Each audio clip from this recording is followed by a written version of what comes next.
Good afternoon, friends. Today I'm going to tell you about the movie Spontaneous. High school student Mara Carline is bored in geometry class and drops a pencil on the floor. When she picks it up, something near her explodes. The class is shocked because it was their classmate Caitlin who exploded. Her chair is covered in blood. When Mara realizes what happened, the kids run out of the classroom screaming. Caitlin was white and fluffy in appearance, but she was also the Dalton twins' main pot buyer. The Joe and Jenna Dalton twins were the main distributors of dope at school. On the street, Mara meets her best friend Tess McNulty, who is shocked to learn that Catherine burst like a balloon. Mara's shoes are covered in her classmates' blood. The experts conclude that it is not a terrorist attack, as there are no traces of an explosive device, only blood all over the classroom. The entire class is taken to the police station and questioned if they have noticed anything suspicious lately. The students are sent to the showers, given clean clothes, and left alone in a separate room. The classmates develop conspiracy theories. Mara says it could happen again to others. Everyone is shocked. The policeman lets the children go, and the parents finally take Mara home. The family drives home in silence. At home, the parents speculate that it might have been the crazy shooter, but Mara refutes their version. The girl receives a text message from an unknown number in which a secret admirer admits that he has been in love with her for 2 years. Mara is not interested, but she keeps texting to distract herself from her bad thoughts. The next day, the whole school sees Caitlin off. At the funeral, the girl's father regretfully unhooks the girl's figure from the car. All this makes Mara depressed, and she turns to the twins for drugs. They sell the girl mushrooms, which she drinks with her tea at the local cafe. Mara and Tess have been friends since first grade. They are going to grow up together and buy a house on the coast. The girls drink to Caitlin's death. Their classmate and quiet man Dylan Hovmeyer approaches. While the girls are wondering whether or not to invite him to the table, he sits down at the table himself. After a few questions, Mara realizes that he is the mystery admirer. The guy says that the explosion reminded him that life is too short and you have to live for today. The girl becomes nauseous and asks Dylan to take her to the bathroom. While the girl comes to her senses, the guy finds himself next to her, and they have a fun and casual conversation. The kids wear silly costumes on Halloween, and Mara asks Dylan to tell her how he fell in love with her. Dylan noticed the girl 2 years ago when he moved into their class. But he dares to approach her after the explosion to support her. At an American soccer match, Mara confesses to Dylan that she likes him too. Suddenly one of the players explodes. Everyone is shocked and runs for the exit. New victim: Perry Love, a member of the high school soccer team. The whole school is now called the Kevington Curse. The classmates say goodbye to Perry, and the school closes for a while. Dylan picks up Mara in an old ice cream truck he bought with the money he saved. They go to a party of classmates, where they commemorate the dead.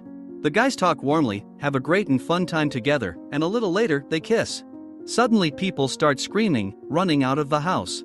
When the guys go inside, they see that another schoolboy has exploded.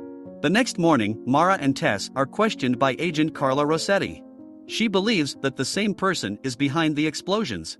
The girls only shrug their shoulders. Mara comes to the Dalton twins and tells them that the FBI thinks drugs caused the bombings. She says she wants to buy all their drugs. Joe and Jenna are excited about the opportunity to sell all the product at once. The twins drive with Mara to their stash. Suddenly, right behind the wheel, Joe explodes. The girls are lost at first, but then try to stop the car. Sticky blood everywhere makes it impossible, and they end up on the side of the road. Dylan arrives at the scene of the accident and sees an empty car. He notices traces of blood on a rock and walks deep into the woods. He sees Mara washing blood off her clothes in the river. The girl says that Jenna has also exploded. A few minutes later, men in special suits show up and take the guys away. Mara regains consciousness in the hospital.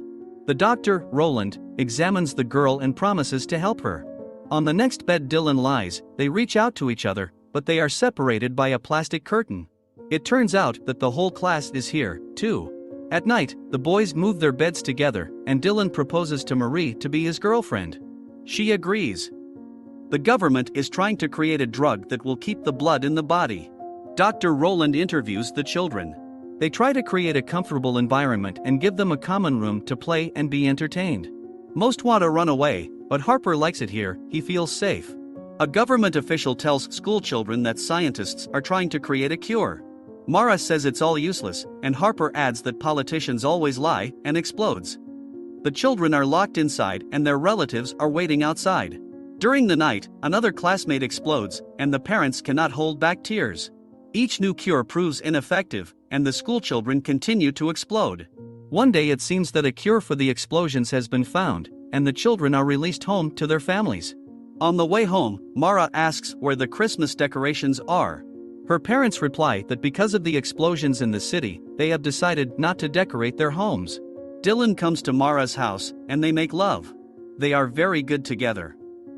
The school opens and Mara is horrified by it, but Tez says everything will be okay. The teacher explains that the children are safe, and the number of days since the last explosion is written on the blackboard. Cole wears a hazmat suit just in case.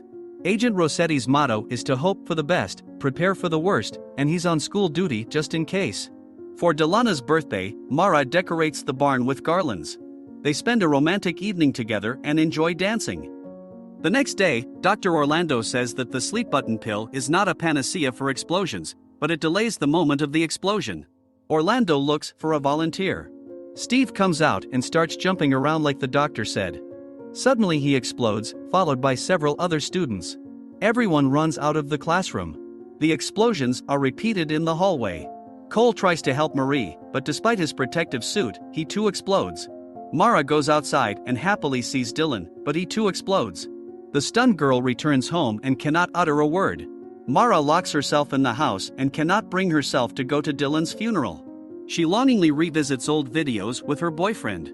Mara uses a lot of alcohol, and her father's heart breaks at the sight of it. In the morning, Mara invites Tez to hang out, but instead she goes off to school and they fight. Mara hooligans at a local rally. Agent Rossetti wants to help, but the girl throws a bottle at her car. Mara is sure that she, too, will soon explode following her friends. She searches the internet for information about the Cavington curse. Many people believe that Mara is to blame for the explosions, since she was always near the victims.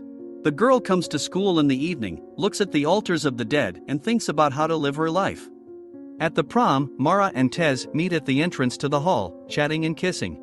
Mara finishes her bottle of tequila before going inside. The graduates are crying with accumulated emotion. As she receives her diploma, Mara says she is to blame for the deaths of her classmates and asks for everyone's forgiveness. The others begin to blame themselves and ask each other for forgiveness. Mara goes to the cemetery to visit Dylan's grave. The longing girl lies down on the boy's grave. Dylan's mother comes up to her and lies down beside him. They remember the boy and comfort each other. Mara's parents are waiting for her at home. She returns and apologizes for her behavior. Several months pass. The students have stopped blowing up, but Mara is still taking pills. She takes one last look at her room, hugs her parents, and leaves for college in Dylan's truck. The cause of the 31 schoolchildren's explosion has never been determined. Mara leaves town, contemplating her future and trying to come to terms with the fact that people sometimes blow up. Thanks for watching. Sign up and like it if you want more of these reviews.